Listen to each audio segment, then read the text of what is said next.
Hello, future officers. As you know, the GS1 paper has happened. We've already analyzed the essay paper that happened yesterday, and you saw what could have been written there. If you're preparing for 2025, 2026, 2027, it's going to be very essential for you to follow the mains exam and the question papers. And also in this session, what we're going to do is we're going to look at the questions and see what could have been the answers. And we'll also give you some pointers. I've included some examples so that you can pick these up and then use in your answers. And while looking at these questions, we also get a sense of what the UPSC is trying to do, which direction should you be moving when you're preparing. And now I've seen the question paper. The question paper was on a very average toughness level. It was not very tough. It's not very easy as well. Some questions were very direct and could be answered by reading any standard textbook, but there were some questions which were a little tricky where you had to have some extra knowledge. So this is the first page of the question paper. Basically, this is the instruction page where you get to see the instructions which are given to the candidates. Then this is the question paper, the first page, the second page rather of the question paper. It has 8 questions here. And then this is the third page and then the final page. We'll take a look at all the 20 questions. And the first GS1 paper that we have has 3 subjects basically: history, it has geography, and Indian society. First up, we'll look at the questions from history. We'll take a look at the art and culture questions, the modern history questions, the world history. Yeah, that's interesting. We have world history questions as well here. We'll look at that. Then we'll move to the society part questions, and then finally we'll end with the geography questions. So first, let's take a look at the first question. I've given you some model answers here, which are not the absolute answers, of course, because these are subjective papers where there can be various ways of writing an answer. But I'll just give you an idea so that you can think on these lines. Okay, so the question is here. I'll show you the question. I'll show you what could have been the introduction, how to go with the body, and how to go about with the conclusion. For every history question, I'll be doing that. I've written it down. You can also make notes of this. So the first question that we have is: underline the changes in the field of society and economy from the Rig Vedic to the later Vedic period. It is for 10 marks, so you have 150 words to write in this question. Now, whenever we study history, we normally study a topic, and then after we finish that topic, we move to the second one. But I keep telling this always, that history has to be studied in a comparative manner. You have to compare the topic that you are studying with the previous topic and also the next topic. And also you have to compare that time with the contemporary times. Only then can you write answers like this one. Now, there have been questions earlier where such comparative questions have been asked. So if there's anybody who has answered the previous year questions, they know how do you have to study a topic. You have to compare those topics. That's how you study. And it is evident from this question as well that UPSC wants you to study in a way where you compare various topics. Let's look at what the introduction could have been. There are various ways of writing introduction, but this is a model introduction that I've written. You can pick something from here to compose the introduction to this question. So the introduction here, I've mentioned that a transition from the Rig Vedic period, that is, I've mentioned the time here, 1500 to 1000 BC, to the later Vedic period, that is 1000 to 600 BCE, saw significant shifts in the social and economic landscape of ancient India. The evolution from a nomadic pastoral society to a settled agrarian one influenced various aspects of the life, including caste structure, religious practices, and economic activities. So what I've done here is, basically, I'm telling the evaluator that I've understood what the question is. In the introduction, I've tried to give an idea what's going to come in the answer. And this I have done for every question. So here, the evaluator gets an idea that, okay, this person knows what the question is about. So I've told about the time period here. I've also told how it has changed. Like I've written here, from semi-nomadic to semi-nomadic pastoral society to settled agrarian society. I've written that. I've also said how there were various aspects such as caste structure, religious practices, and economic activities which have also changed. So basically gives an idea that I've understood the question, and through the introduction I'm trying to tell that this is what I'm going to present to you.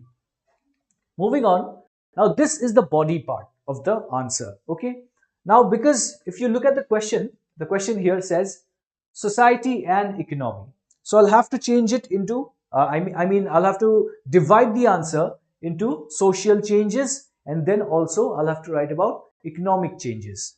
So social changes, the emergence of the Varna system, I've written here about the Varna system.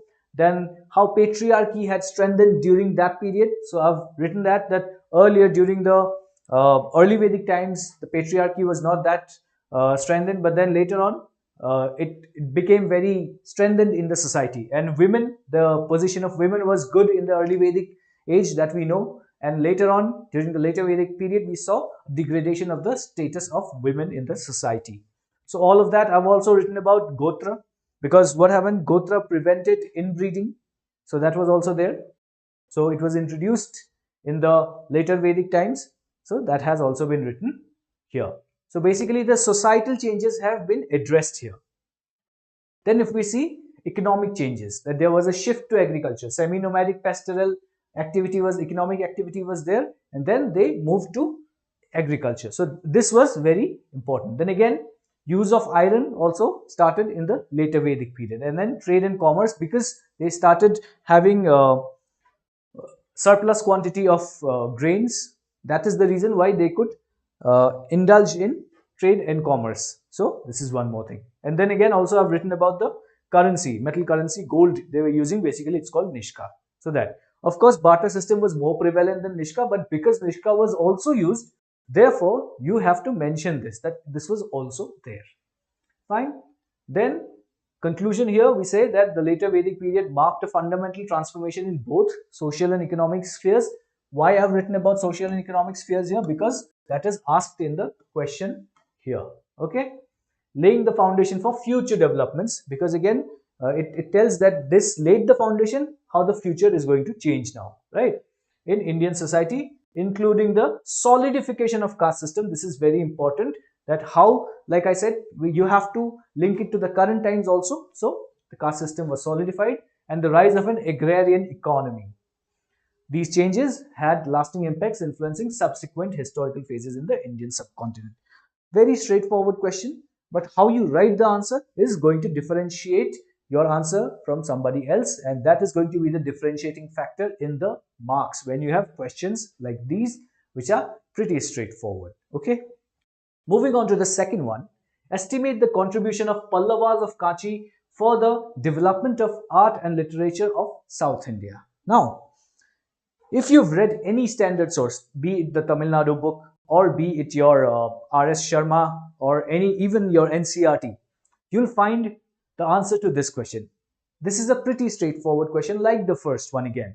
However, how you write the answer is going to differentiate you from the others. How you write it, the points that you include, and is it holistically covering the question that has been asked, that is going to give you more marks. So the introduction again, what I've done, I've written about the Pallavas of Kachi because it's mentioned in the question itself. So I want to tell the evaluator that I've understood the question. Therefore, I've written about this, and only when the introduction is in a way wholesome, that gives the confidence to the evaluator that yes, I can read the rest of the answer because there is some substance in the rest of the answer. Therefore, I've written this at the very onset. Then ruling between the 3rd and 9th centuries common era. Again, timeline is very important. I've told the evaluator that I know when they ruled. So therefore the time. Where key contributors to the cultural renaissance of South India. Okay. They've asked us about art and literature. So I've mentioned this here. Their reign saw remarkable advancements in the domains of art and literature, particularly in Tamil Nadu and adjacent regions. Region also I've mentioned in the introduction. Therefore, now that I've told about the Pallavas of Kachi is mentioned, this keyword is there in the introduction, time is there, time period, then the region is there, and I've also said that I'm going to write about the advancements in art and literature which has been asked in the question. Now that I've addressed all the key points here. Therefore, the evaluator is going to be interested in reading this answer. Let's see what's in the body. In the body, now, I've written first about architecture. Now, if you see, there's art and literature, but architecture comes under art.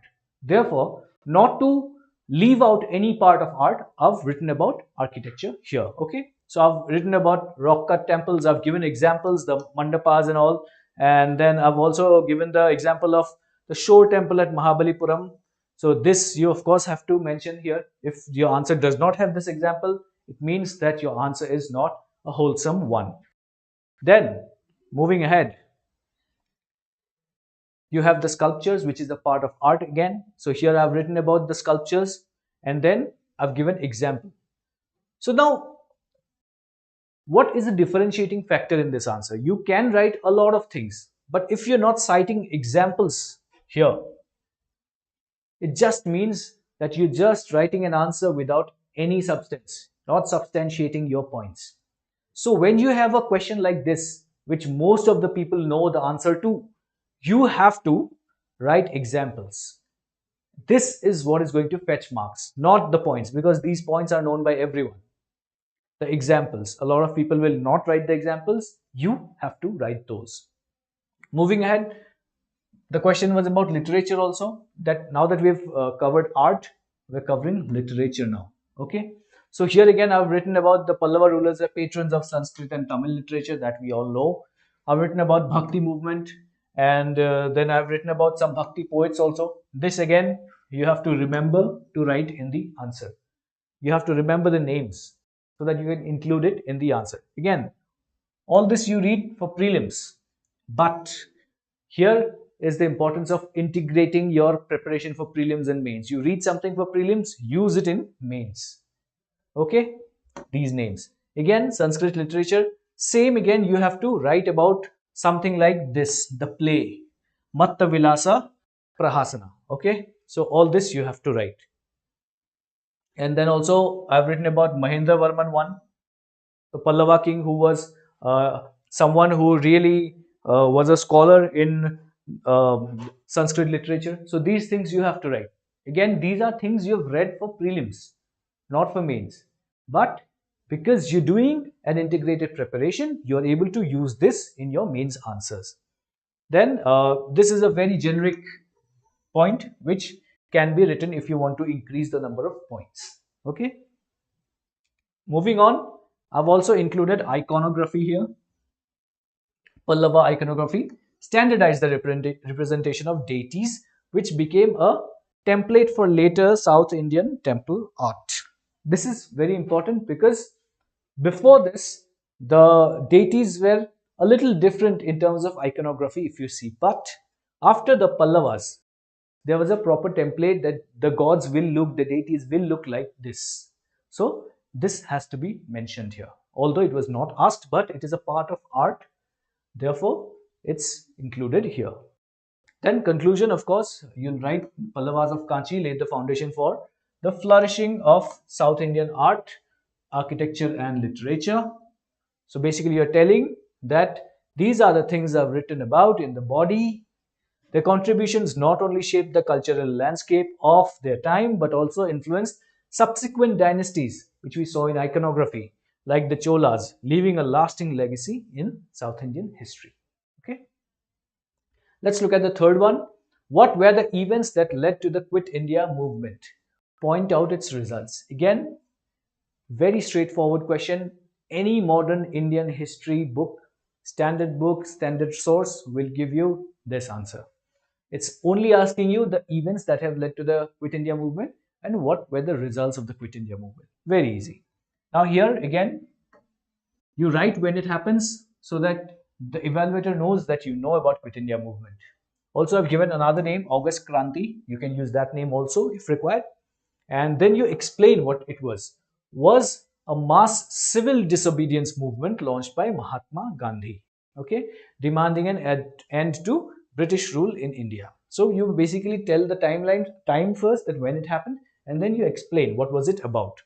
It was a crucial turning point in the Indian freedom struggle, precipitated by several domestic and international events. So this is your very standard introduction. Nothing much to do here, but you've told the evaluator that I know. Then events leading to the Quit India movement. What has been asked that led to Quit India movement? So failure of Cripps mission. So that you'll have to write, of course. This is just a heading, and then the details are written here. Okay, so these are the details. Then impact of the Second World War also is there. Therefore, I've written that and 2 points to substantiate this entire part which I'm writing about. Okay, so this is how you break down the answer into small parts, and then start adding very small points there, so that there are a number of points. The evaluator knows that you know about it and you've written it in a very concise manner, and the evaluator also knows that you've written a holistic answer. You've not left anything out, because this is a 10-mark question, so you only have 2 pages to write, so you have to keep very small points, therefore these sub points, so that I can explain what I'm writing. Okay, then influence of Subhash Chandra Bose. Subhash Chandra Bose's efforts I've written here. So, and Indian National Army. So all of that. So this is the third point. And then this is the fourth one, which is rising nationalist sentiment. Again, I've written the points, and again, I've given names also, so that it's easy for the evaluator to know that you know the specifics also, because your answer should have some specifics. That is all. And this seems like a very holistic answer now that you've covered every point and also given the names here, written specific things. There's a fifth one, Gandhi's call for complete independence. Again, here I've included dates and some specific things, like the All India Congress Committee passed Quit India resolution on August 8, 1942, leading to mass protests. Date has also been mentioned here. I could have written this in the introduction as well, right? So if it's written in the introduction, please don't mention it here again. But the date that All India Congress Committee had passed the Quit India resolution. So if I would have written this in the introduction, I'd avoid writing it here. But since it's not written there, therefore I've written it here now. Then you've been asked point out its results. So the second part of the question is this. So widespread repression happened. We know decentralized and spontaneous protests happened. Rise of parallel governments happened, and global impact was also there because it drew international attention to the freedom struggle in India. So these are the results. Okay. So you've comprehensively covered everything in this question. So you can now conclude it. So it did not achieve immediate success, of course, but it significantly weakened the British control and bolstered the resolve of Indians to achieve independence, which was ultimately realized in 1947. Again, a very positive looking conclusion for a movement which was not that successful as we had perceived, or as our leaders had perceived it to be. But then we can show here that how it was, although not very successful, but positively impacted, right? So that we can show here. Immediate success was not there, but it weakened the British control. This is important here. Okay, so these are the first three questions. We move to 11th question now. Now this is a 20 marker. So here you get 3 pages to write. For 10 marks, like I said, 2 pages. For 20 marks, you get 3 pages to write. Okay. The question is, though the great Cholas are no more, yet their name is still remembered with great pride because of their highest achievements in the domain of art and architecture. Comment. Okay. Now for this question, if you see, this is something which is a very standard question. You will see in every standard book the answer to this, but it's also inspired by a previous year question. So again, the importance of previous year comes here. Okay.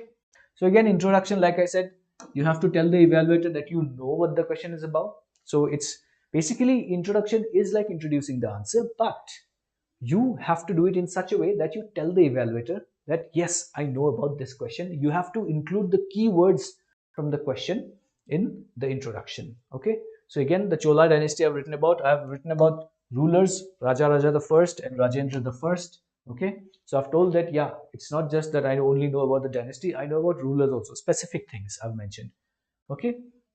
And then their legacy is often remembered, not just for their political and military achievements, but more so for their grand contributions to art and architecture. So what has been asked here? Art and architecture. So I mentioned that in the introduction itself.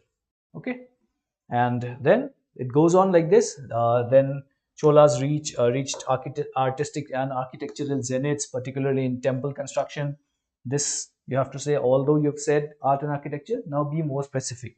So temple construction, bronze sculpture, the bronze casting technique. We'll talk about this and showcase the cultural magnificence even today. Okay, so all this is the introduction where you've told the evaluator that I know.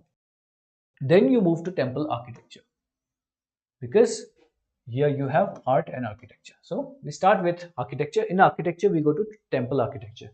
First, we tell them about the Dravidian style of temple architecture, and then after that, we move a little ahead and then tell them some examples also. Okay, these are examples. These have to be written when you talk about a point. Substantiate it with examples or some specific information in the point. Then architectural innovations are also there. So all those also we are going to tell about here. Like the use of granite in massive proportions was done, then intricate carvings were there, and introduction of grand entrance gateways or gopurams. Okay, so all these things we'll have to say, because the Cholas were the ones who introduced all these things, and if you don't mention all these things, your answer will not be a complete answer. Then pioneering temple complexes, this also is important here, and temples were also venues for cultural activities and preserving the continuity of Indian classical arts. This is a very important point, that how, apart from what we see directly, how it also indirectly helped, the impact, indirect impact. This a lot of people, this point, I tell you, a lot of people will miss out on. This needs to be mentioned. Then bronze sculpture, bronze casting technique, I told you about already in the introduction. And then you have to give some examples. Nataraja sculpture here, realism and elegance was there in these. So all these things you have to write in the answer. Then contribution to cultural life was also there. There was promotion of the Bhakti movement. This you have to write, and educational and cultural patronage was also there. So such things you have to write here. And then once you've written all these things in the answer, the evaluator gets an idea that he or she is not just writing an answer from knowledge gathered from here and there, but has read standard sources, standard books which are prescribed by the government, such as NCRT books, and then are writing these answers. So therefore, it's very important that you show the evaluator. Until and unless the evaluator knows how good you are, they won't be able to give you proper marks. Therefore, it's essential that you use points like this and show them that this is how I know and my knowledge is of this level. International influence is also there. Again, Angkor Wat, an example is here of Angkor Wat, right? So these things you have to mention. When you write about international influence, you are basically showing the evaluator that, see, the question is about only the Cholas are no, as in their achievements in art and architecture, and most of the people will confine themselves to India only. But I have included an international angle as well, right? You have a proper point on international influence. Therefore, this has to be there in your answer. Then we come to the conclusion. Again, we'll conclude by telling what we have basically written, but we'll write it in a very different way, as in we'll not directly say that this is what we have written, but we'll say what we've written in the body, but in a different language. And we'll also try to tell the evaluator that this is something which has contributed a lot to India. That's like the Cholas demonstrated that art and architecture could transcend time, keeping their legacy alive long after their political power waned. This is the line I'm talking about. Okay.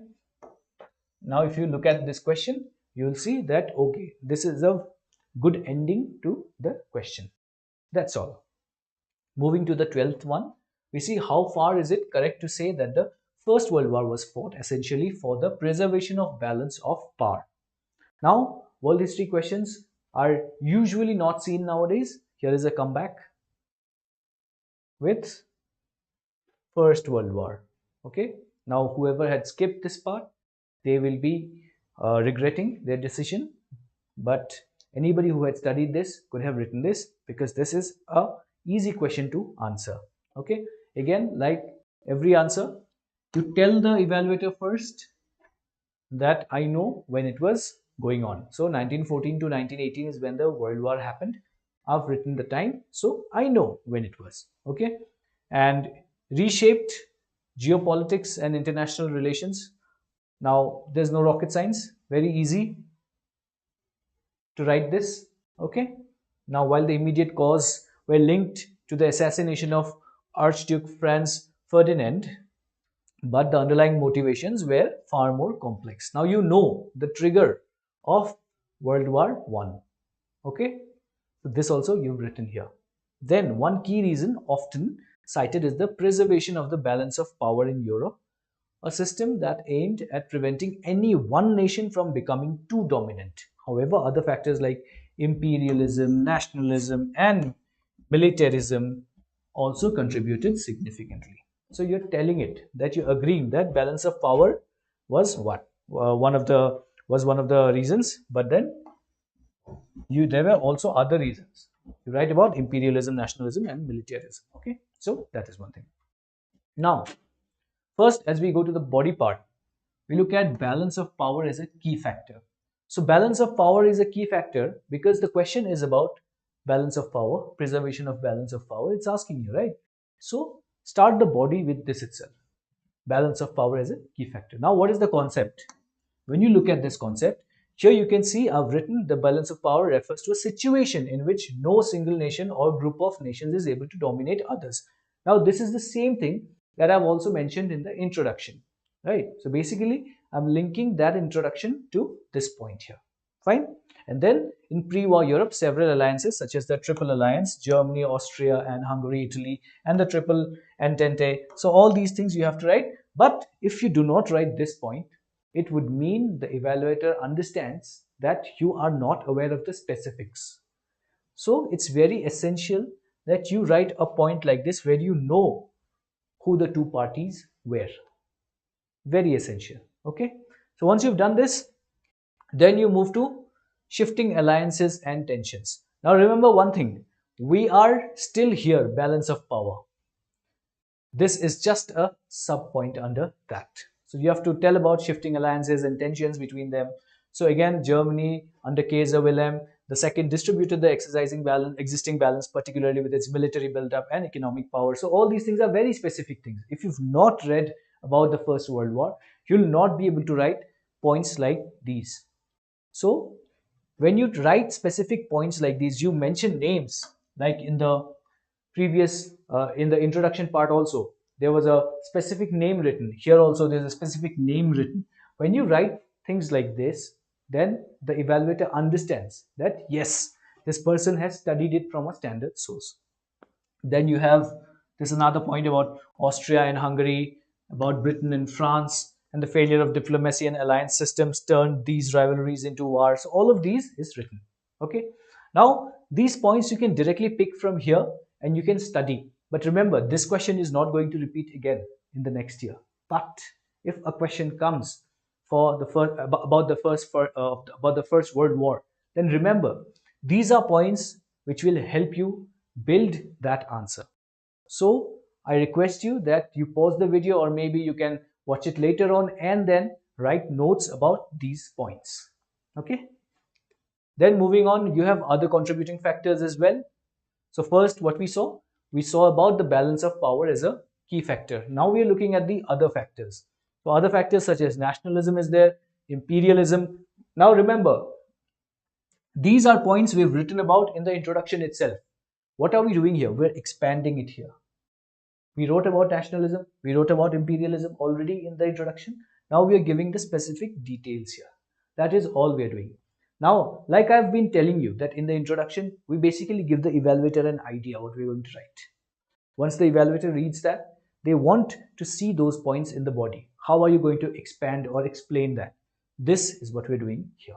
Okay. Moving on, militarism and arms race.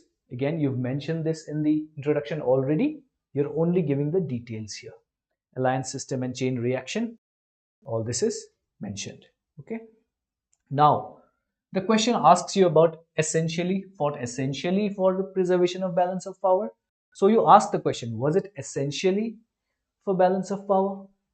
Now, if we go in favor of this thesis, we have these points that we can say. And if we go against it, now why have I given you both? Because there's no yes or no, right? So you have to present both the sides, and this is a fifth. I'm sorry. So therefore, you have to remember one thing, that when you're going for questions like these, you do not have any absolute answers here.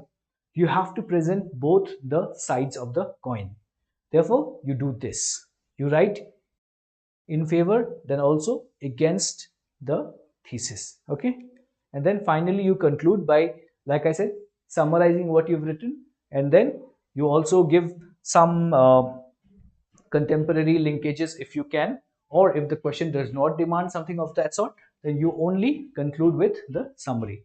Now here I've written that while the First World War was certainly influenced by the need to preserve the balance of power, it cannot be said that this was the sole or even the primary cause. Okay. Now the evaluator knows the stand that you're taking here. Nationalism, imperialism, and militarism were equally potent forces driving Europe towards war. Okay. Thus, the war was fought not only to maintain a balance of power, but also to address deeper political, economic, and social tensions. We have already seen this in the body. The complexity of the causes underscores the multifaceted nature of global conflicts. Now, this seems like a very big conclusion. Of course, when you have a lot to write in the answer, your conclusion is going to be shorter because you only have 3 pages. Otherwise, what you can do is you can expand the conclusion. Now, moving on to the last question of history. How far was the Industrial Revolution in England responsible for the decline of handicrafts and cottage industries in India? Again, this question, if you see, you have a direct question here. We have all studied about the decline of handicrafts and cottage industries under the British, but it has also mentioned about Industrial Revolution in England. So your answer has to have something about Industrial Revolution in England. Otherwise, it tells that you've not read the question properly. Therefore, in the very beginning, in the introduction, you can mention about Industrial Revolution. So the Industrial Revolution in England, which began in the late 18th century, again 18th century because time. You tell the evaluator that you know when it happened. Marked a major turning point in world history. It brought about radical changes in the manufacturing processes, shifting production from handicrafts to machine-based methods. So basically now you're explaining the Industrial Revolution in England. Okay. So once you're done with this part, we go and explore what's been written in the body. Now if you see, introduction of machine-made goods. What you've written in the introduction, you're writing here now. You're elaborating the point here now. Okay. Again, this has sub-points where you tell how the introduction of machine goods happened. Okay. You tell that the advent of machines in England allowed for mass production of textiles and other goods at much lower cost. All this you've read already in your standard source. Therefore, you will mention the same thing here. Nothing extra you have to write. Then you move to British colonial policies. What were the policies because of which the British were doing what they were doing in India? So you're now linking it from there to India. So you write about the tariff policies, raw material exploitation that was happening in India and other colonies also. And then you give an example to substantiate whatever you said or wrote rather. Then you move to destruction of traditional patronage. So this happened in India. So you'll be telling them how decline of royal patronage happened, and then there was a shift in consumer preferences, of course, because mass-produced goods were present here at very low prices. So of course, people will go towards that. So mention this, and then you move to the fourth point, which is impact on rural economy. The rural economy was driven by these handicrafts and cottage industries. Now that it's not going well, So what will happen? There'll be an impact on the rural economy. So employment and poverty started, and then you give an example for this also. Then you have the role of Indian resistance and adaptation also. Swadeshi movement happened. So you have to write that here. And then you give an example. Now, can you see when you're writing a 15 marker, you have 3 pages, you have ample space to write examples. So in 10 markers, if there are 5 points that you're writing about and you give examples to 3 points, that's fine. But when you're writing a 15 marker, the number of points are more. You have to include more examples as well, or else your answer might not fetch as much marks as your competitor. Then you have the conclusion here, where you're basically summarizing what you've written in the answer, and then you write, thus the industrial revolution was not solely responsible, its impact compounded by colonial exploitation was profound and long lasting on India's traditional industries. This is how you finally conclude, by linking this to the question. The keywords asked in the question should be there in the conclusion. It's necessary, or else it gives an idea or a notion to the evaluator that you've not comprehensively written the answer. Okay, so these were the questions on history, and next there'll be Monica ma'am who will talk about the questions asked in the society part, and she'll discuss all the questions and also give you ideas about how to think about those questions. Thank you so much.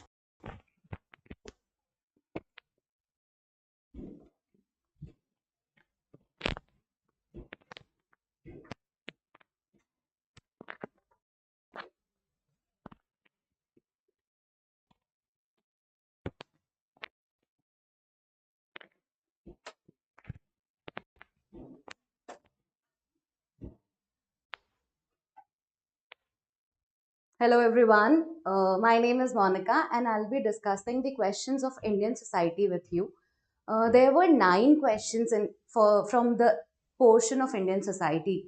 In general, there were 5 to 6 questions. You can see here from the past 5 years, we have seen 5 to 6 questions from Indian society, and that has been the weightage of the subject. But this year, there is significant increase in the number of questions from the portion itself. Now, you might be aware of the fact that Indian society has a very concise and small syllabus. It doesn't have a lot of portion to cover and it is written very precisely. So, if you cover a small syllabus and then you get to answer the questions worth 110 marks, then you know it's a good deal.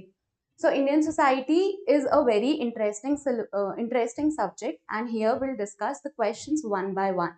So, let's begin. The general analysis of the subject shows that the questions were from Indian society and social justice.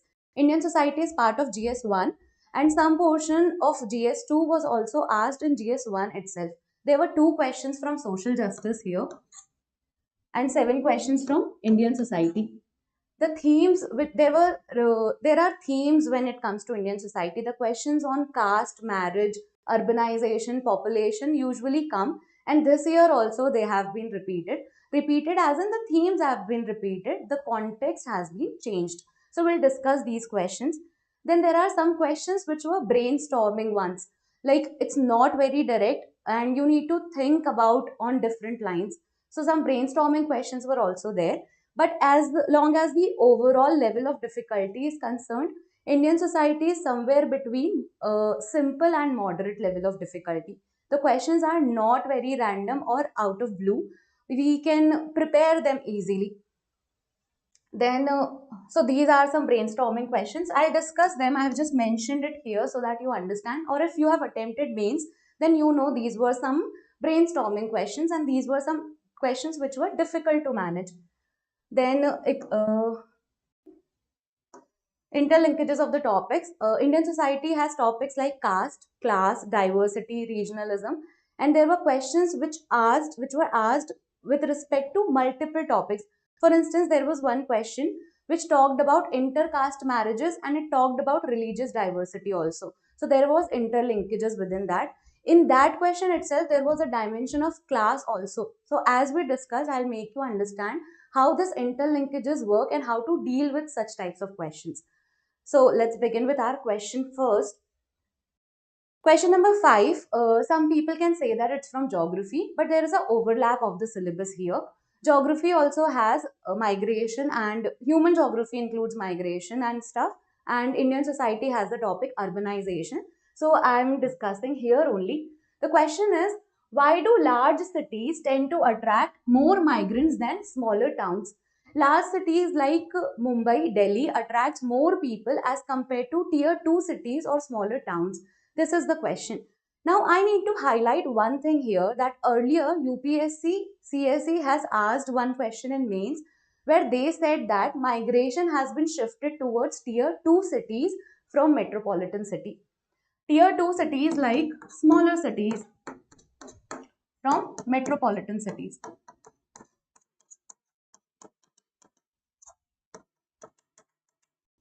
Now, this question was in actually reverse of what has been asked this year. So Indian society questions generally are suggestive in tones. They'll tell you in what dimension you need to explore. Here we need to answer the question in terms of why larger cities are attracting more migrants as compared to smaller towns. The question is pretty simple because we need to talk about the pull factor of large cities or the push factor of smaller towns. Large cities offer some sort of opportunities to its migrants. That's why people are attracted towards them. Small cities offer some sort of discomfort to its people. That's why people move from smaller cities to large cities. So pull factors are attractive features of the destination. Here in case large city, and push factor is of smaller towns where people need to move out, pushing out of this town. So we need to mention what are the pull and push factors here. Pull and push factors of large cities. Pull and push factors we need to discuss on multiple dimensions. There are economic dimensions, infrastructural,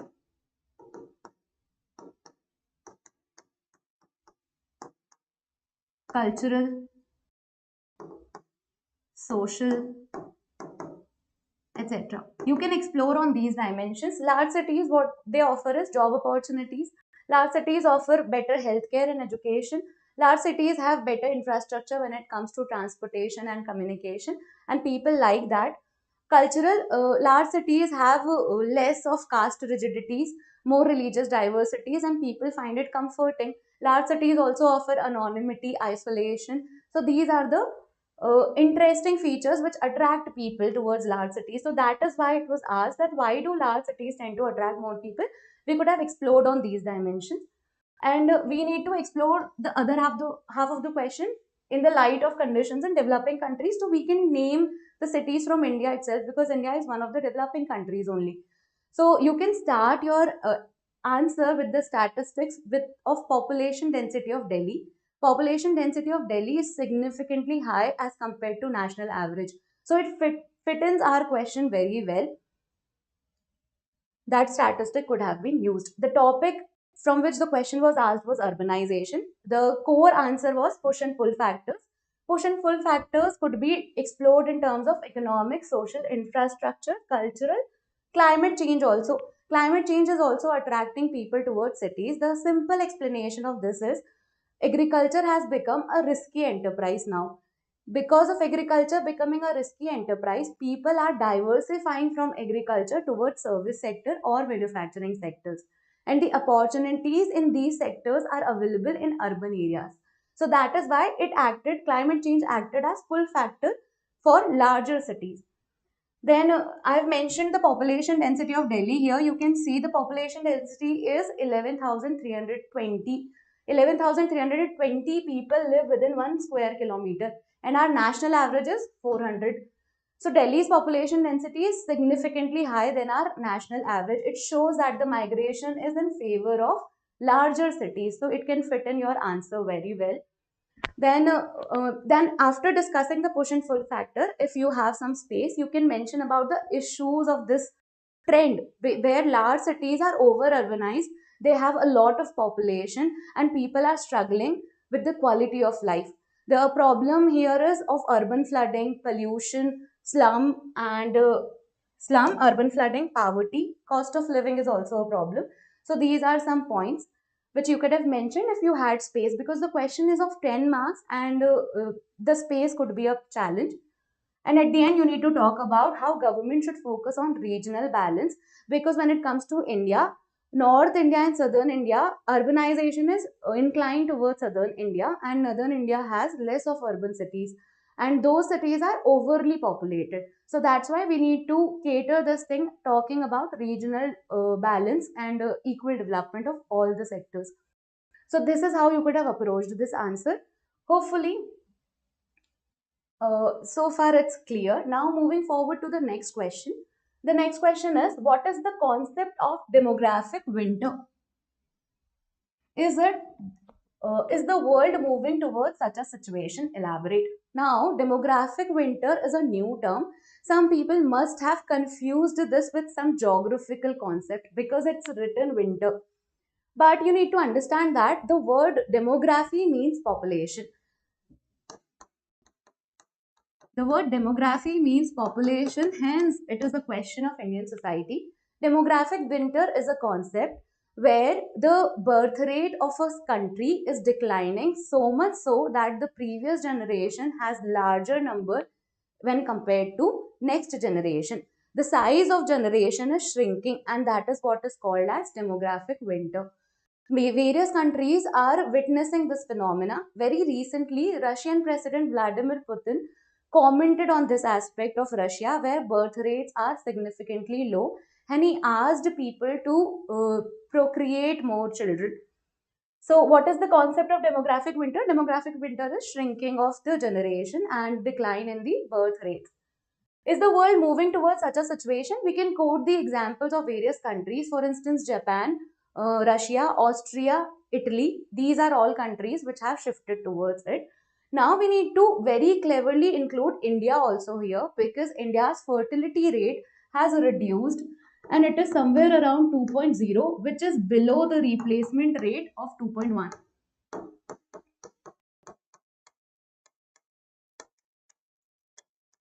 So India is slowly moving towards this trend.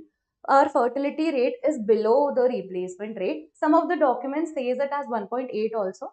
You quote the sources from where you want to write the statistics about it. So we need to include the India's aspect also. Now we need to elaborate on this key why this is happening, why demographic winter is a prominent phenomena in various countries. So we need to make them understand that there have been some changes with respect to the condition of women.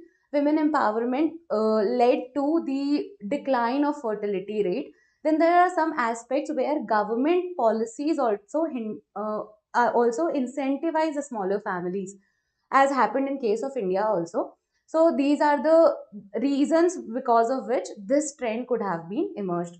After that, we need to make them understand this demographic winter is a problem in itself, because there are various issues which could have emerged because of it.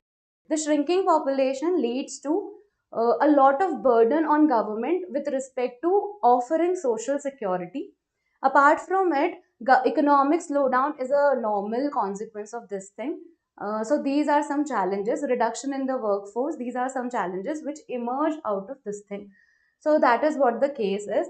Demographic winter, let's see what answer could have been written. Explain demographic winter first, then quote the countries who are witnessing demographic winters.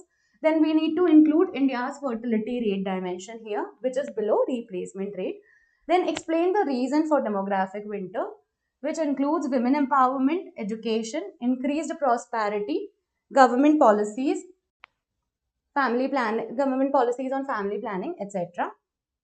And then talk about the issues of demographic winter: shrinking workforce, aging population, poor economic growth, burden of social security. So this is how you could have handled this question. It's also a simple question, but as long as you know the word demographic winter. Apart from it, it was a pretty straightforward question. Moving forward, question number 8: distinguish between gender equality gender equity and women empowerment. Now, these three concepts are used interchangeably in general, but UPSC asked you to differentiate between it. So now I'll make you understand what these three concepts mean. Why is it important to take gender concerns into account in program design and implementation? Why need to factor in the concerns around the gender thing? That is what has been asked. So let's discuss what does these three terms mean. Gender equality,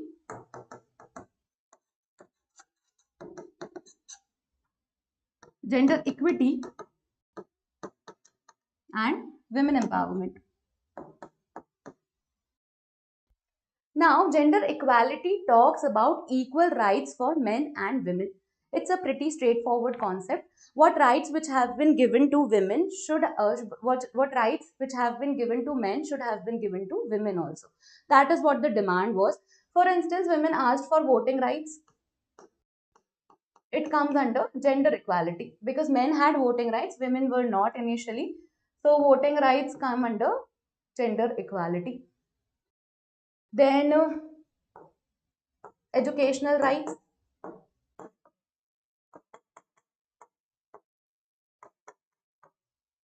So, what rights have been given to men needs to be given to women is a pretty simple concept of gender equality. Now, moving forward, we need to understand gender equity. Women realized that man has undue advantage because they started early. So, even if women ask for equal rights, there might be unfair ground because men have been doing this thing for a really long time. So, women asked for some privileges so that it creates a level playing field for everyone because of our access to resources, because of our differences of opportunities, or because of our bodily differences, women have asked for special privileges as compared to men. And it comes under gender equity. The outcome of it is equality only because men had a head start. So women asked for extra rights. Here we talk about period leave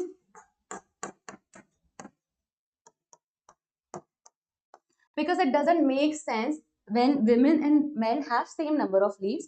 Women needs because our bodily differences, we need some special uh, privileges here. Maternity leave,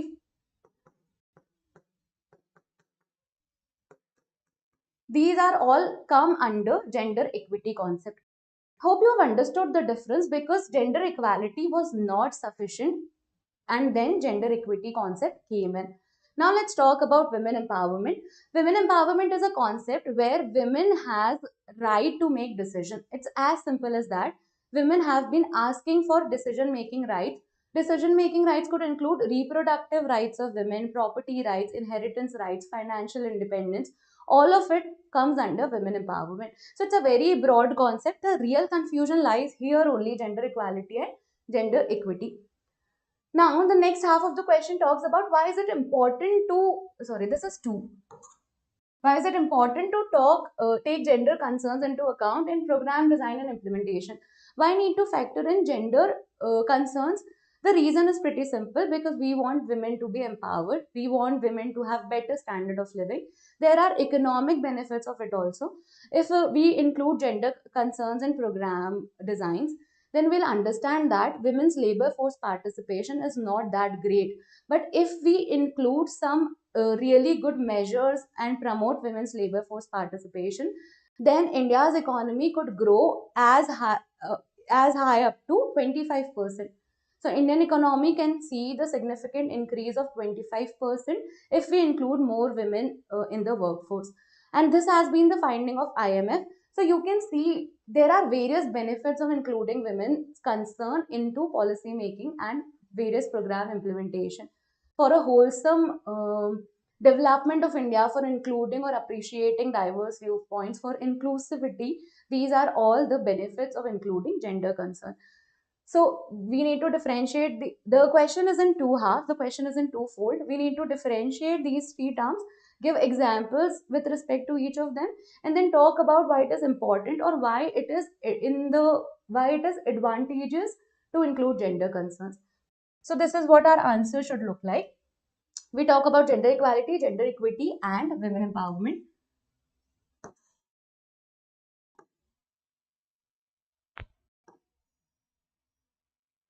I've written examples also. Equal wage for equal work is wage parity. Educational access, voting rights, this all comes under gender equality. Under gender equity, we want maternity leave, period leave, reservation in politics. Reservation in politics is also required because women historically has lesser participation in politics. Politics has been a male dominated field. It still is. So some extra privilege needs to be required to ensure that the level playing field is still there. So that is one aspect of it. Then women empowerment, process of increasing women's control over their own lives. The example is reproductive rights, weakening of patriarchy. These all come under women empowerment. So we differentiated between these three terms, and the other half of the question asks about importance. Then we talk about inclusivity, diverse perspective. Women's participation can include to economic growth, politics, workforce, technology. These are all dimensions which you could explore, where women's participation or increase addressing their gender concerns could lead to better society. Hope you've understood so far. We have discussed three questions. Total questions are 9. So stay with me. We'll discuss multiple questions so that your Indian society syllabus is covered very well, and you know how to prepare for it if you are a beginner. Next question is question number 9. It is again of 10 marks. Intercaste marriages between caste which have socio-economic parity have increased to some extent, but this is less true for interreligious marriages. The question talks about that India has witnessed some sort of intercaste marriages, but the trend is in favor of caste who have similar socioeconomic status. So, for example, some caste has a high profile individual, so the other caste of that social economic status is approved as a groom or a bride. But if when it comes to interreligious marriage, it is not accepted. So it is hinting towards weakening of caste system in India. It is hinting towards emergence and dominance of class system in India, and it is talking about how we hold our religious identities very close. So in a nutshell, it talks about caste exogamy being accepted now, but the catch is this has to be between caste having same class position. There are some communities whose class position is pretty much same. So communities with caste who are in similar status in terms of their economic and social position are going for exogamy. But when it comes to religion, we are still following religious endogamy. This was the question. So we in this question we can start with the statistics. Actually, India has witnessed approx 5% of intercaste marriages. Of all the marriages that has been happened in India, almost 5% are intercaste marriages. It's not a significant number, but here also it is talking about caste having the dimension of class. So we need to talk about weakening of caste system and rise of class system. So luckily both of them hints towards same thing. The caste system has weakened because of education, constitution, laws, and the class system has emerged because of economic development. So if we put one heading and mention all the points, that will do. Then in the other half of the question, we need to talk about how religious identities are still prominent in India, and some religious minorities are not doing that great in terms of socio-economic positions. So that is how we need to discuss this thing. It is an interplay. There are intersubjective linkages here. Caste, class, and religion, the three concepts we need to interlink and present the answer. So the statistics says that only 5% of marriages are intercaste marriage, and it also has a less number of interreligious marriage. Then we need to talk about the interplay of caste and class, weakening of caste and rise of class in India. The reasons are pretty straightforward: modern education, constitution, urbanization, economic growth. Everyone has studied when they studied caste that caste has weakened in India over the years.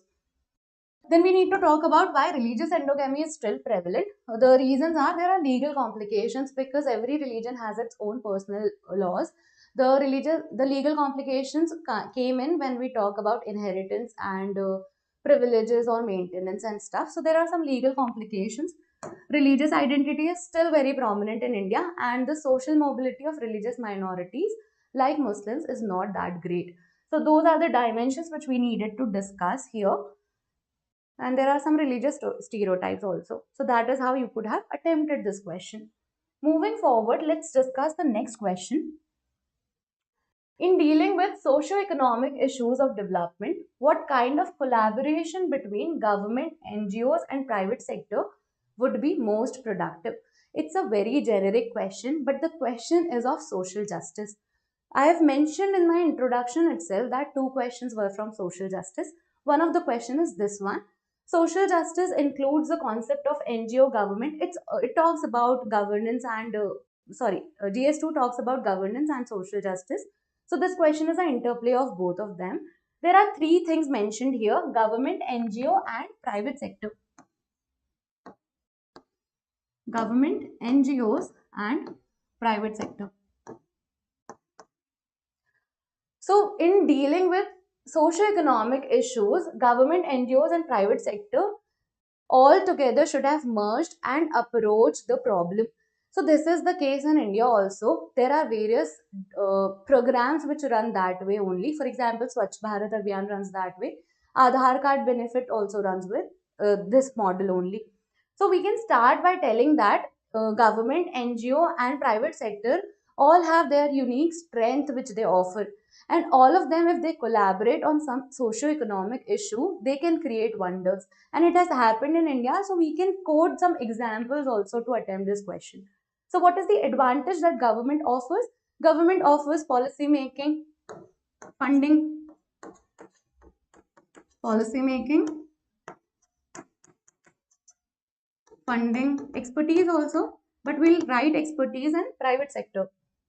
What else does NGO offers? We are dealing with unique strengths of each and every sector. So NGO offers grassroots reach. They know the people, they know the local members there, and they have a connection with them, which government can utilize to identify the beneficiaries, to identify the demands of the people. So NGOs has that. Private sector, what they bring? Expertise. Private sector also go for CSR activities, funding sort of a thing. So private sector can offer these things. Private sector can offer innovation also, innovation technology. So we'll talk about the unique strength which they offer and how they complement each other. Then we'll write about the examples where it has happened, and that was it for this question.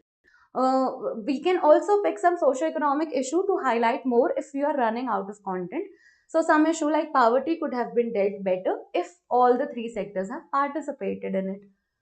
For example, if private sector has created sufficient employment, NGOs have identified the beneficiaries, right? And they have used their connection to make people aware of government programs which lead to eradication of poverty. The problem could have been much smaller as it happened in case of India.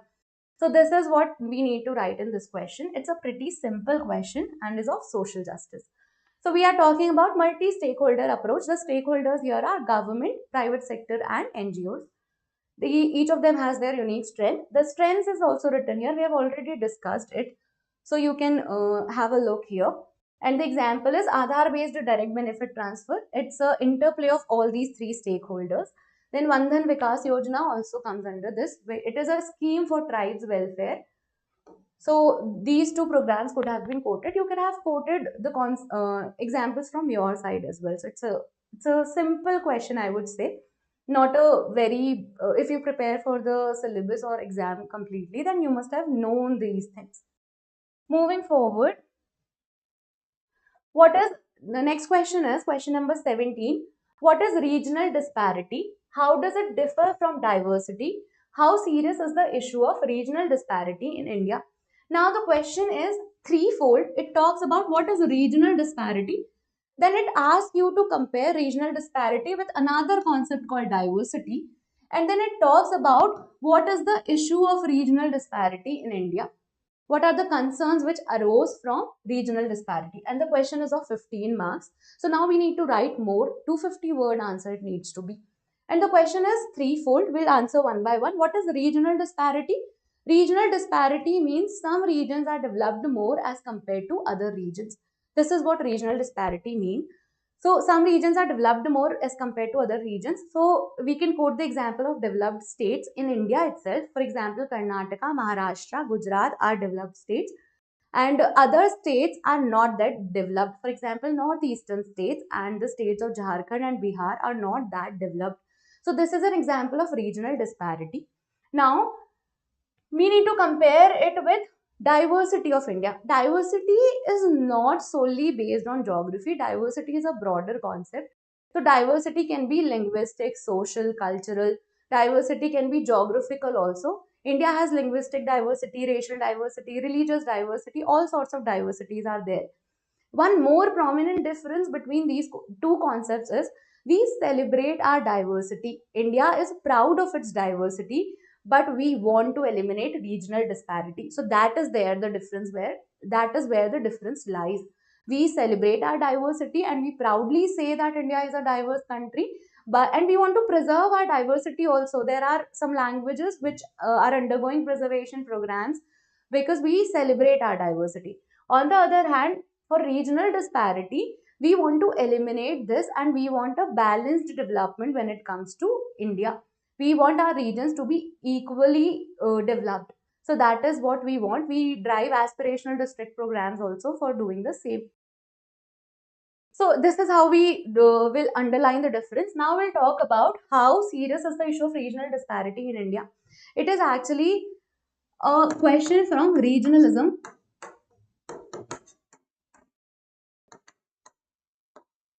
Regionalism is a concept where someone's affection towards their region increased so much so that they can sideline their national interest for it, leading to problems of secession, separatism, etc.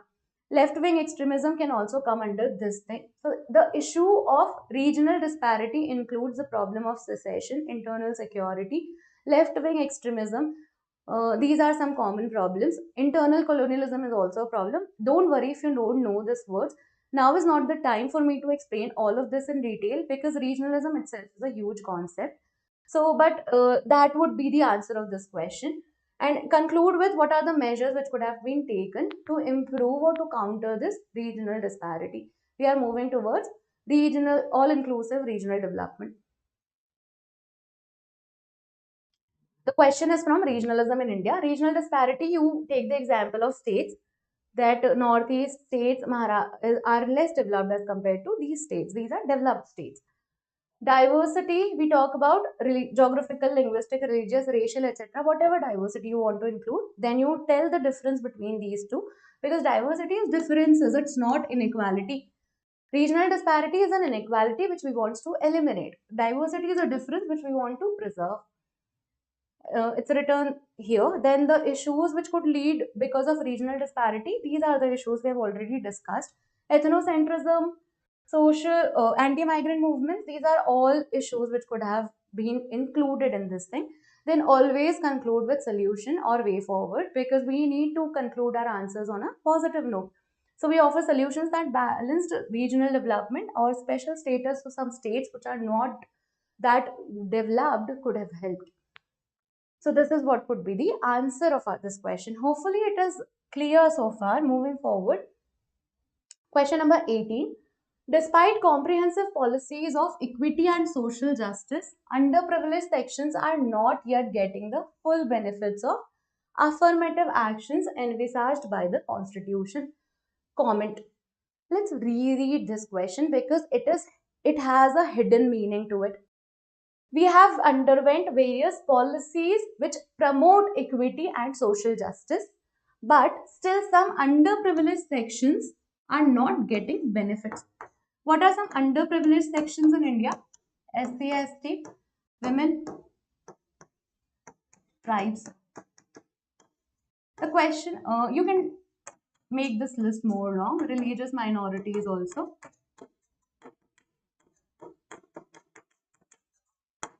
So it is talking about various programs that run for these sectors, but still these benefits are not happening to this sector.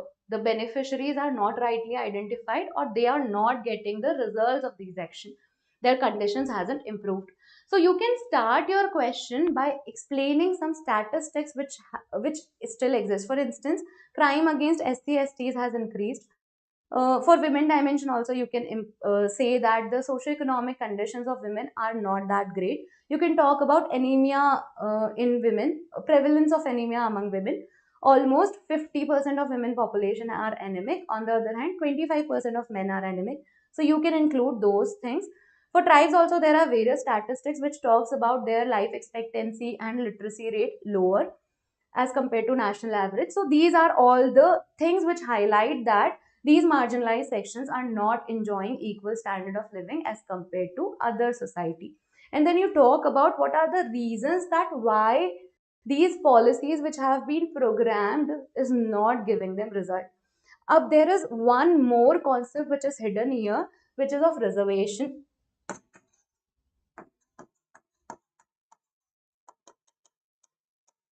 We need to talk about how these segments of society have reservation, but still it's not reaching to the right audience.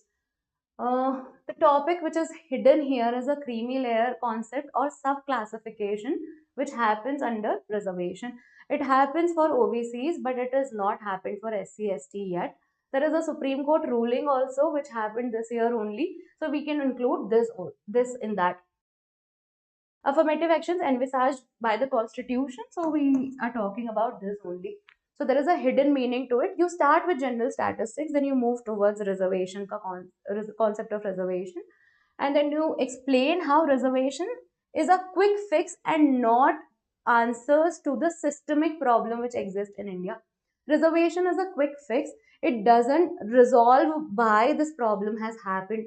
For instance, SC/ST communities have been victims of caste exploitation for a really long time, but reservation offers a quick fix. They still face stigma within their jobs.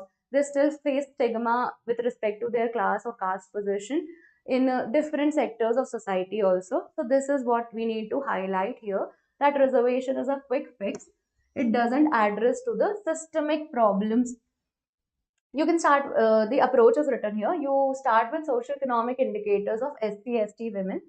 Whatever you want to write, all are underprivileged sections only, so you can start with any of those. Then you talk, gradually shift your focus towards reservation, because the question mentions constitution, and our constitution has the concept of reservation in public employment and education. So we gradually shift our focus to reservation. Then we talk about why the affirmative actions are not leading to results or the development of the marginalized section. So we talk about how bureaucratic inefficiencies exist, or how systemic problems are not addressed, how the beneficiaries are not rightly identified. Subclassification of SC/STs could be a solution to this thing. So that is how we need to answer this question. Moving forward, this is our second last question for Indian society. Globalization has increased urban migration by skilled young unmarried women from various classes. It's directly from our syllabus. The question or the topic in question is globalization and its impact on women. But they have narrowed the scope. We need to talk about the impact within the realm of personal freedom and family. We need to talk about how globalization has led to increase in the employment of women, which could lead to personal freedom and relationship with family. How the family structure has changed because of globalization, and how the women has gotten personal freedom, or how their women empowerment has happened. So that is what we need to include. It's a simple question, I guess. It's our topic is effect of globalization, where we discuss multiple dimensions of globalization: effect of globalization on women, effect of globalization on state, effect of globalization on culture. From there, they have picked effect of globalization on women. Then, too, we need to confine ourselves with respect to the structure of family and with respect to personal freedom.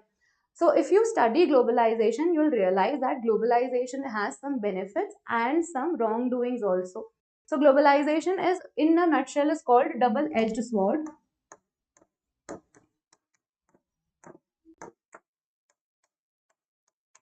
So we'll talk about how it promoted personal freedom and how it altered the dynamics within the family in favor of women.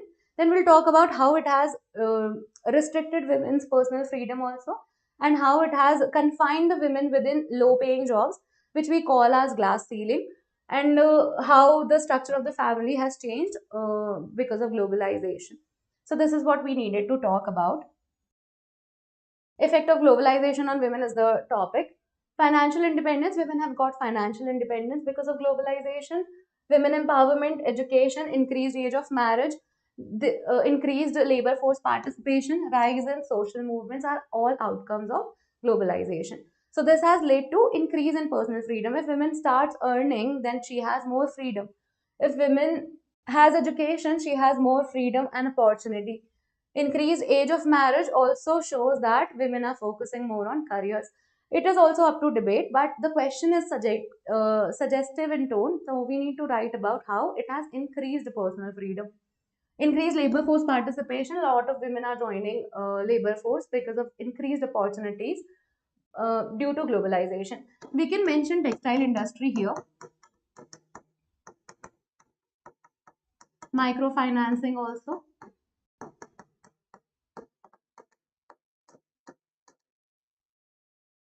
One more dimension we need to highlight here is a lot of social movements happen because of globalization. For instance, Me Too movement happened in Western countries, which came to India also. So it has increased to personal freedom. Women are rising up and talking about the crimes which has happened against them. So this is all are the positive effects of globalization. Now we'll talk about how family structure has altered. The structure of the family, there's a preference towards nuclear family when it comes to women deciding on the structure of the family. So it could be written here that the structure of family has changed. There are rise in the number of divorces because of globalization and the personal freedom which has increased because of it. Then single mother live-ins are all normal, are normalizing gradually. Intercaste marriages are also happening. Women are questioning patriarchy. So these are the changes which has happened with respect to family. So you talk about personal freedom, then you talk about family, and then you mention the changes which has happened because of globalization. And you conclude with how globalization is a double-edged sword because it offers positive outcomes as well as negative outcomes also. In terms of negative outcomes, women are facing glass ceiling where they are confined in low paying jobs. So this is one of the outcome of globalization. So you can talk about this. Hopefully it is clear so far. Now we are moving towards our very last question of Indian society. Question number 20. Critically analyze the proposition that there is a high correlation between India's cultural diversity and socio-economic marginalities. This is a question which needs a lot of brainstorming because it talks about correlation which exists between India's cultural diversity and socio-economic marginality. Let's talk about what cultural diversities do India have. We have religious diversity, we have linguistic diversity, we have racial diversity also. It's fine if you don't consider it as a cultural diversity. I've included it for the sake of overall coverage.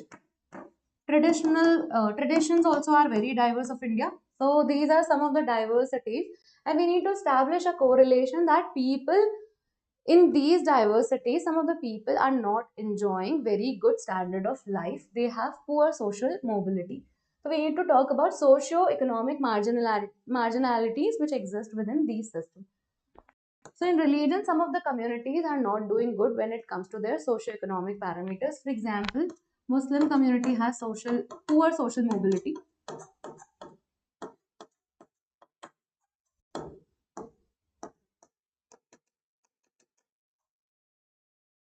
Then linguistic diversities, mein, there are some people who are not enjoying better quality of life. So we can highlight that also. Racial diversity, mein, some races are discriminated more. And traditions also, some traditions are appreciated, some traditions are not that appreciated.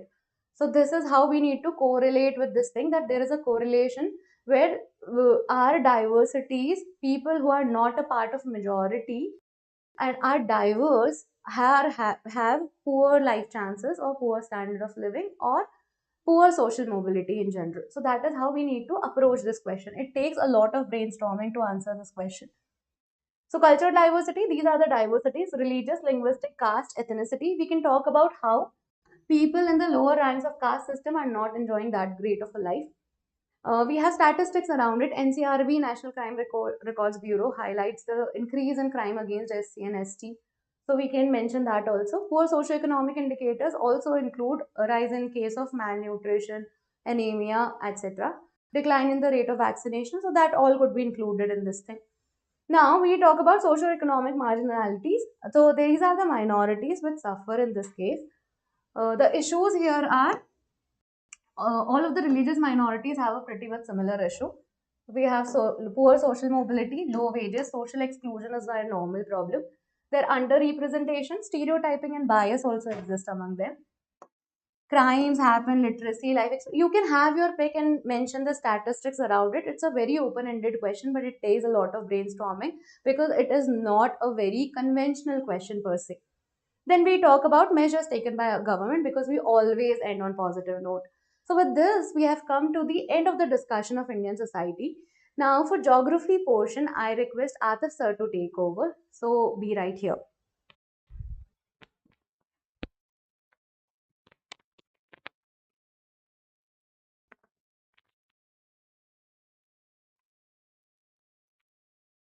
Hello, friends. Now that we are done with history and Indian society, now we are left with only the geography. So, let us begin our discussion with the question number 4 of the paper. What is sea surface temperature rise? How does it affect the formation of tropical cyclones?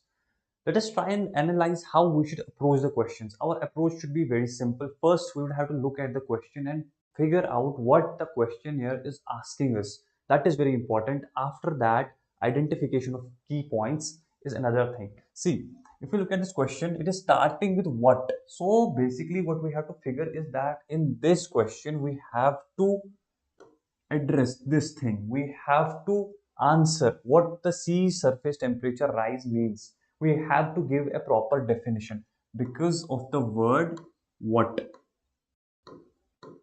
First thing, this is very important. The first word that is there, this will help us to make the ground for our answers. So what now we have to answer this definition. After that, the keyword identification is another important thing. What are the keywords here?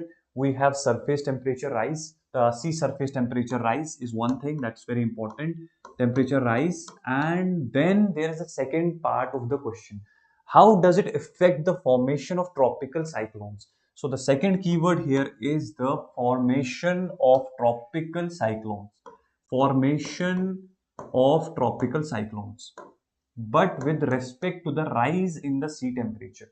This is the question, and these are some of the key points that you have to identify before you answer the questions. Now, if you look at this question and all the facts that I've discussed already, then what is it that you have to write and what you have suppose you are not supposed to write? If you're talking about the things that you have to write, first you have to write about these things, that what are the tropical cyclones, how are the tropical cyclones associated with the sea surface temperature. This is very important to mention, but do not go into other factors, because here you can easily start with the things like talking about the Coriolis force, talking about the other things as the winds and other things, the divergence of air, the upper air divergence. You don't have to mention these things. Make sure that you stick to the what question is asked. So we have to only restrict ourselves to the question. So what should be the introduction? The introduction should be the definition or the explanation of the sea surface temperature rise. You have to explain it, that the general rise in the sea surface temperature, a proper definition. A definition is the first thing. The proper definition should be the ideal introduction, where you discuss about how the average increase in the sea surface temperature is there, and then you can begin with the body. You have to set the context. When you set the context, that the examiner should be able to understand that you have understood the question properly. Your introduction should reflect it when you discuss what the sea surface temperature is. After that, when you go to the body part, there you already mentioned what it is. Now you have to talk about how this process takes place. Why is there the rise in the sea temperature? what are the reasons and what it is the overall rise in the temperature, the climatic conditions, and all these things lead to the rise in the sea surface temperature. That should be your body part 1, strictly related to sea surface temperature. Then we will come to the second part. The next paragraph or the second body part relates to the how does it affect the formation of the tropical cyclone. Here again, don't start with explaining a tropical cyclone. You don't have to explain the tropical cyclone. You just have to mention a few points how the tropical cyclone is impacted due to the rise in the sea surface temperature. This is very important that you can link the both the first part of the question that you already mentioned. Now you have to link the second part to that. How should you link? By starting how the sea surface temperature plays its role in the formation of the cyclone. It's very important to mention the 27 degrees temperature that is required for the tropical cyclone. After you're done with this, then you have to explain how the sea surface temperature rise will impact. How is it going to impact? It's very simple. More the temperature, higher will be the evaporation, and the higher evaporation will eventually lead to more stronger tropical cyclones. Then when you explain, the more tropical cyclones become more stronger and more frequent. As you then you have to use your current affairs knowledge. Then comes the current affairs knowledge. Okay, current affairs knowledge is important here, as you have to mention all the recent cyclones that have been taking place, especially the one in the South China Sea that caused a lot of damage near the Japan, the southern part of Japan. The cyclone of Shan was there, and then you have one more cyclone in the Arabian Sea near the Gujarat. The cyclone Asna was there as well. These are some of the cyclones that were recently in news. These you have to mention. You have to link it to the current affairs so that it looks that you are also related to the current affairs as well. Then these things will help you to get a holistic idea of everything. After that, you go to the conclusion of the question. In the conclusion part, you just have to address the climate change, how the climate change is impacting the problems of how it's impacting the cyclone formation, how the cyclone frequency has increased in the Bay of Bengal, in the Arabian Sea, as it was in news as well. If you can quote the current affairs there, that there cyclone in the Arabian Sea was after a lot of years. I don't. So that is how you should be doing these things and concluding it in a positive note that we should take care of climate change. So your basic introduction should be not more than 20 to 25 words based on the 10 marks question. After that, the body part, this should include your body, in which you address the sea surface temperature rise first, giving the reasons for it. That should be your first keyword. You should be addressing in your first body part. After that, the second body part, how is it impacting the tropical cyclone? Again, the rise in temperature, more evaporation. It is basically related to more evaporation. And you give it the examples, then start with the current affairs as well, linking all the things so that you give a holistic idea of everything that has been asked in the question, and then concluding it with the positive note that climate change is the problem and we have to take care of it. So that's question number 4 for you. So this is how we're going to do the further questions. We're not giving the exact model answers. I'll just be giving you a brief introduction and body and the conclusion, how you should approach a question, how your approach should be. So this is our question number 4. After this, we have question number 6. What is the phenomenon of cloudburst? This is the easiest question of the paper from the geography section. I haven't seen the other sections. From the geography section, this is the easiest section. Again, if we start with our approach, what was the approach that I taught you first?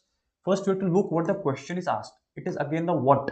Again the what. Wherever it's what is the phenomenon of cloudbursts? So what question you have to address by answering in a proper definition. You have to give a proper definition of the cloudburst.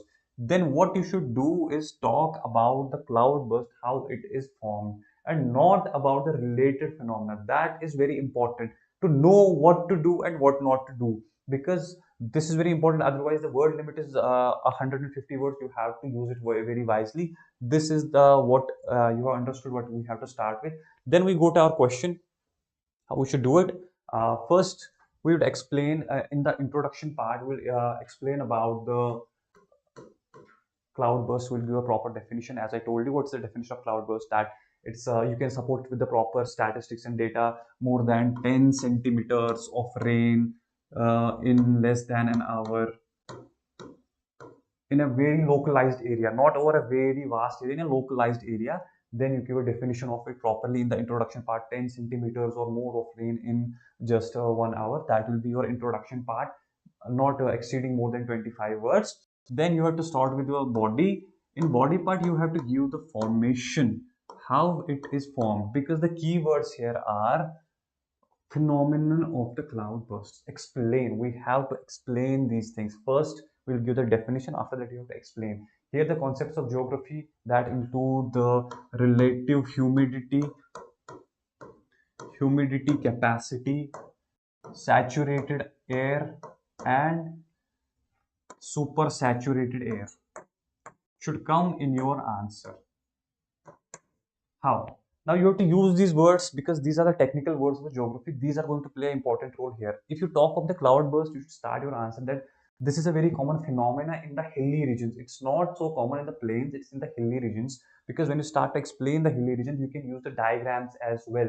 You can use a proper diagram of the hill where you can show how the air coming from here starts to ascend around a hill. You should use as many diagrams in geography as possible because geography diagrams play a very important role to fetch you extra marks.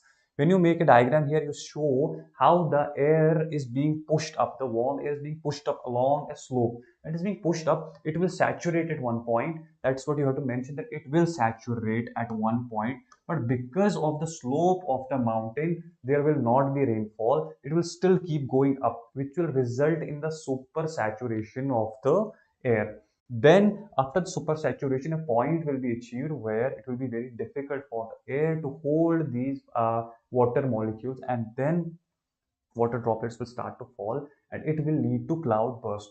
This is the main theme of the question that is being asked, that what are the main points that you have to answer, and these are the main points. If you explain other phenomena around it, then you're going to waste your words because you have to write an answer in just 150 words. Then this after this you have to conclude your answer. For the conclusion part, it's very easy. You just have to give the consequences of the cloud burst. In the consequences, you can easily talk of the landslides. There are a lot of landslides. You can talk of the loss of life due to these incidents, flash floods, and you can also use in the body part I just listed. You can use the examples. There was a very horrific incident in Amarnath during the Amarnath Yatra last year, where there was a lot of damage caused. So you can use the current affairs. It's better than you use current affairs examples in the geography that are there in news in the recent times, so that your answer gets you some extra marks. This is about the cloudburst, how you have to address it. In introduction, the proper definition should come. Use the statistics. After that, the body, you have to talk about the formation or the phenomenon of the cloudburst, how the cloudburst takes place, how the air rises up in the hills and then causes the rainfall and all the other phenomena that are there. This is clear. In the conclusion, you can just give the consequences of the landslides and the flash floods and other issues that are associated with this. Moving on to our question number 40. This is a 250 word question. That is a 15 marker. Okay, what is the question? The groundwater potential of Gangetic Valley is on a serious decline. How may it affect the food security of India? So, it is a statement. Know what, how, nothing is asked here. If you look at it, the groundwater potential, it's given a statement has been given to you. So, what you have to do is not, first, remember what you are not supposed to do here is do not start to explain the groundwater.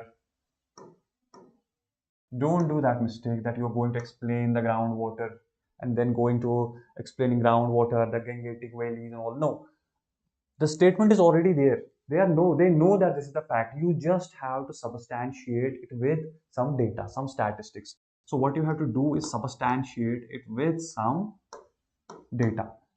That is how we should start our question. These kinds of questions need to be started with some kind of data. Analyzing the keywords. What are the keywords here? Gangetic Valley, decrease of the water table, and how is this affecting the food security? So this question impact is also related to the economy as well, where you will have to put some of the economic concepts in this question as well. Now, how should you start the question? In the introduction, you have to talk of some recent data or something where you can mention more than 180 meter cube of fall in the water table in these Gangetic valleys. After that, when you are done with this data, that you, yes, you are agreeing with the examiner, yeah, that is a fact, that what you're saying, I've given you the exact data. After that, you go to the body part.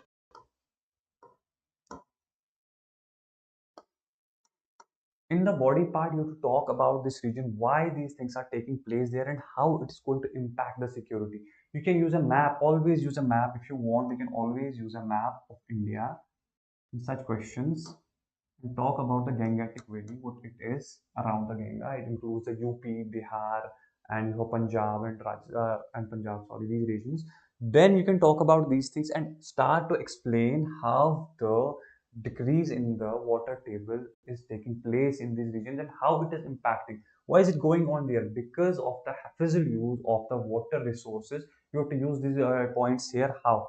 Because if you know, this area is very fertile. It's a fertile land. It's the fertile alluvial region where it's mostly the agricultural activities that take place in these regions. So it is agricultural rich area. But the problem is that this area in UP and these areas, the predominant crops there are rice, wheat, sugarcane, especially rice and sugarcane. This is a cause of concern for us because these are the water intensive crops. Now, using these crops will lead to the fall in the water table as well. When you're using these, then you can use the examples of China, how they are using the water efficiently. Their production of rice is way too much higher as compared to India, from per point per ton of water something. And then you start your discussion on how the water table is getting impacted after giving all the examples. And once you start with that, then you have to address the second part of the question. Your body part one should be related to how this is getting impacted, addressing the first part, and then how is it getting affected, the food security of India. How is it getting affected? It is getting affected because a lot of people in these regions are dependent on the primary sector or the agricultural sector. And if the water is getting impacted, then there is going to be a huge impact on the population in these regions, because all the people, not all the people, a lot of people are dependent on these agricultural activities. You will see the poverty might increase as the production will start to decline. So you have to mention some of the points. The production will start to decrease, the production will fall, the productivity is going to decline again, productivity is going to decline. This will lead to a problem that the buffer stocks will start to decline. We have, about the public distribution system, the PDS, you can use that as well. The PDS, the public distribution system, and Food Security Act, that we have to provide certain rates to the poor section of the society who are below poverty level. We are giving them at certain rates. You can use those terms. You can use the data from the economics as well. At the rates they are giving, we are providing them the food. Then you will relate it to this, how the fall in the productivity due to fall in the water, because water is very essential for the agricultural purposes. Then you can talk about that, how that is going to impact the public distribution system. Then we cannot have the buffer stock and provide them the subsidy that we are giving right now, thereby impacting the food security. Then another angle is the technology. You will need to export. We have to import a lot of stuff. If we are not producing enough stuff, it will become very expensive for even the common person. So food security will again be compromised. So these are the points that the food security will be compromised, because the production and productivity is going to fall. First, the public distribution system will get affected. There will be scarcity of the food in the country. Then again, we'll be shifting to the exports, because we are not technically that sound that we can support such a huge population. India is still a developing country. Then we will shift towards the import, and then import bill will also increase. That will lead to the physical deficit again. Well, that's an economic concept, but here you have to understand that because of the import, then again the prices will soar up, and that is going to impact the population. Now, that should be your body. After that, you have to conclude your answer. How should you conclude your answer? You have to just give the way forward. In these kinds of questions, you should give the way forward. And the way forward here is very simple. We should not alter with the nature. We should think of the sustainable agricultural practices. So the way forward here should be sustainable agricultural practices. Number one, you can give that examples of the Japan. They have been doing good in this. After that, we can use the water efficient crops. We can use the mixed cropping instead of monocropping. Monocropping drains these areas. The sugarcane and the rice. We can use a mixed cropping. Use the water, not use the water intensive crops, so that the water table is not that much affected. This is how the question needs to be addressed, and that should be a way forward. In such questions, you have to give the way forward. And that is your answer for this question. Moving to our next question. What are aurora australis and aurora borealis? How are these triggered? If we look at the question, it starts with what? As I told you earlier, these types of questions, what's the directive here? What? When this kind of a question comes, you have to give a definition of whatever follows it. Give a proper definition of these things, the aurora australis and the aurora borealis. After that, identify the keywords, then we'll be able to analyze what we have to write and what we are not supposed to write. If we look at the keywords, then we have aurora australis and aurora borealis here. These are the keywords here. So we have to restrict our debate to this. This should be our part 1 of our question. And in the second part, we will be talking about how these are triggered. What causes these auroras? Okay, cause. This is the approach of the question. Now let's talk about the question. First, in the introduction, you have to give a definition of auroras. What are auroras? These are two terms, two separate terms, aurora australis and borealis. These take place in the northern hemisphere and the southern hemisphere, mostly in the higher latitudes towards the poles. Talking about the aurora australis, these are the lights, polar lights that are there. Then you talk about the aurora australis, it takes place in the southern hemisphere, south pole area, and the aurora borealis, you will be doing it in the northern hemisphere or the north pole. Give a proper definition of it. These are the called the northern lights or the southern lights that are there during the early spring and the the late autumn season. Then you can start with your body. In the body, you have to link these terms with the mechanism, how they are formed. Already you explained how the aurora, what the auroras are, and you're given the location as well. You want to use a map here, but it's not that important because it's understood that they are normally at the higher latitudes. Then after that, in the body, you have to give the mechanism. For mechanism, you have to make sure that there are some points that are probably clear. Solar flares is number one. You have to talk about the solar flares. What are the solar flares? You have to talk about the coronal mass ejection. These are some of the terms that you have to talk. These are some of the terms associated with the sun. These are the charged particles that come out of the sun. Then after that, they are carried by the solar winds to the interior of the atmosphere. They come in contact with the Earth's atmosphere. And then talk about the Earth's atmosphere. They come in contact with some of the important gases, that is nitrogen, oxygen, and some other gases. When they come in contact with, because these are charged particles, when the charged particles will come in contact with this, that will result in the stunning night sky vision. You will see it, you can see it in the Iceland regions, predominantly in Iceland, Greenland, where there are a lot of abundant tourists. They visit these places. So these are just the stunning lights that are there on the polar regions. So this is what you have to do here. Talk about the solar flares and the coronal mass ejection that takes place, and after that, how they come into contact and they cause the lights, the northern lights. You call the aurora borealis is called the northern lights, and these are the southern lights. This is how you have to do it. For the conclusion, it's very simple. So conclusion, it is a very good phenomenon that excites a lot of people, and there is a lot of tourism going on in these areas in the polar regions that have helped us to flourish these regions as well. This is about the aurora australis and borealis. This is how your approach should be. After this, we have question number 16. What is a twister and why are the majority of the twisters observed in areas around the Gulf of Mexico? Again, it's a 250 word, and what is again used here? So what is the directive? What? So what we are supposed to do here is start with a proper definition. We have to define what a twister is. Now identify the keywords again. The first keyword here is the twister.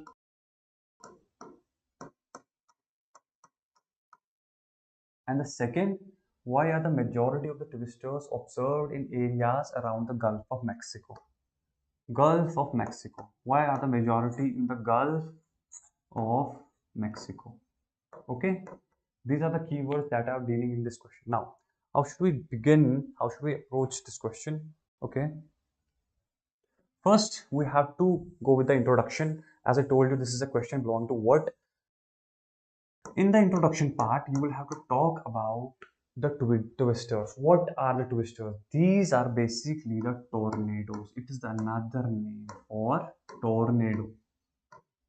The twisters or the tornadoes that are, now we have to explain what a tornado is. It's a spiraling wind that comes from the clouds, the thunderstorms. These are occurred. Then talk about when they take place. They have a specific climate. They have a specific weather conditions when they will take place. It's not that they will take on randomly. After that, you go to the body part. In the body part, you have to talk about the proper orientation of how they will start and what is the proper season when they will take place.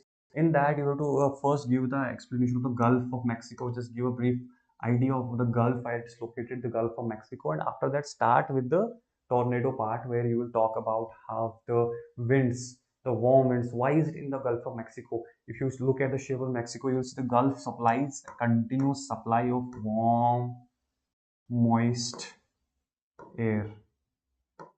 Important here to know is that warm moist air is supplied from the Gulf of Mexico. After that, it collides with the cold air that is coming from the north. The concept of air masses that come and collide. This results in the formation. After that, because there are the vast plains and other things, then they will start to rotate if the conditions are favorable. If the weather conditions are favorable, that will result in the tornado formation. You have to talk about the weather conditions here as well. What are the weather conditions?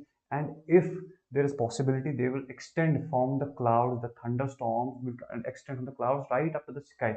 There are spiraling winds like this will come towards the earth.